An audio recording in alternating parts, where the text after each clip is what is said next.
సుపరిపాలనలో తొలి అడుగు కార్యక్రమం 4వ రోజు కడప జిల్లా బద్వేల్ మున్సిపాలిటీ 23వ వార్డు రామాంజనేయ నగర్లో నిర్వహించారు.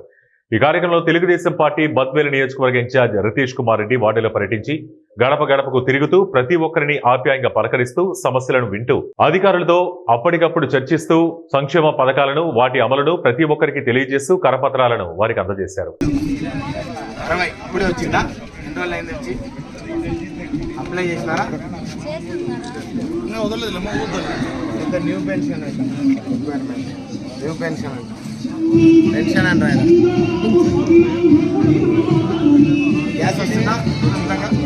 ఉచితం ఉచితం రాలేదా? ఉచితం రాలేదంట గ్యాస్. కేవైసీ చేసినారా? ఏం ముద్ర చేసినారా?